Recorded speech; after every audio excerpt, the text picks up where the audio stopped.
నమస్తే madam. So, ఎవరికి నీ ఓటు? నా ఇంతకుముందు నేను కాంగ్రెస్ కాదు టీడీపీకేసేది మేడం. ఇప్పుడు కూడా టీడీపీ మనిషిని.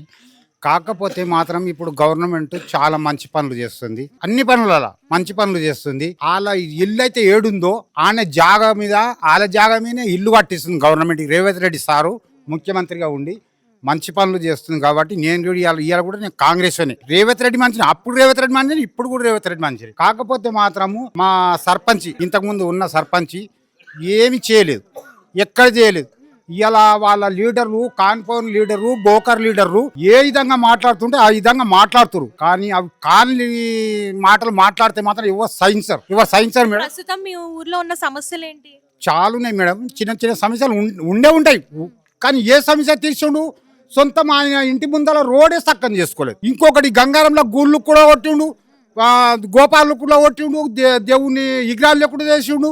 ఏం చక్కని చేసిండు? ఏం ముఖం పెట్టుకొని ఆయన ఓటు అడుగుతుండో, ఏం ముఖం పెట్టుకొని అడుగుతుండో, ఎట్లా అడుగుతుండో కానీ వానికే తెలియాలి. మాకు తెలియదు.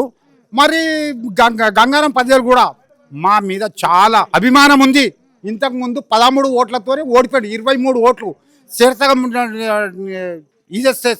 శీర్షకం చేస్తే 13 ఓట్లే వస్తే విన్ను.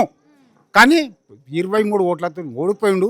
ఇవాళ ఎంతో గిజ్జేస్తా ఓ ఎమ్మెల్యే ఎంపీ చేసినాడు. కానుకొని బోకర్లు మాట్లాడుతూ ఉన్నారు. కానీ జిందగీలా గెలవలేరు. మా క్యాండిడేట్ మా సర్పంచ్ దేవేందర్ నాయక్ 150 ఓట్లతో మెజార్టీతో గెలుస్తున్నాం మేడం. కత్తెర గుర్తుకే మా ఓటు. వాళ్ళ గవర్నమెంట్ ఉన్నప్పుడు కేసీఆర్ ఉన్నప్పుడు ఎన్నో డబల్ బెడ్రూమ్ కట్టిండు. ఎక్కడ తెచ్చిండు మేడం? ఎక్కడో సిటీకెళ్ళి తెచ్చి ముస్లిం తెచ్చి ఆడ పెట్టిండు. మా ఊరు చుట్టుముట్టు ఉన్నారు. ఎవరికైనా ఇవ్వచ్చురా మేడం? ఇయ్యలేదు. ఎవరికొక్కరికి ఇయ్యలేదు. ఆడ కట్టి ఆ దుమ్ములేస్తుంది. ఏదో అవుతుంది అలా నీళ్లు లేవంట, నల్లలు లేవంట, ఏది లేవంట. ఈ కేసీఆర్ మాకు చేసింది ఏం లేదు. అంత ఉట్టి మాటలు చెప్పి ఆయన సంపాదించుకొని పోయిందే తప్ప ఇవాళ పేపర్లలో చూస్తాం, ఇక టీవీలలో చూస్తాం, ఎన్నో చూస్తున్నాం. అక్కడ మా ఎమ్మెల్యేలు ఎంపీలు అన్ని అసెంబ్లీలో అన్ని తప్పులు పడుతున్నారు. ఒక్కనాడు అసెంబ్లీ తొక్కలేదు.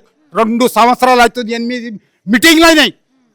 అసెంబ్లీ మీటింగ్ 8 అయినాయి. 2 సంవత్సరాలు అయి ఇప్పటి కూడా మీటింగ్కు మనవి చేసి మా రేవంత్ రెడ్డి ముఖ్యమంత్రి 10 సార్లు పిలిచినా కూడా ఒక్కసారి పోలేదు.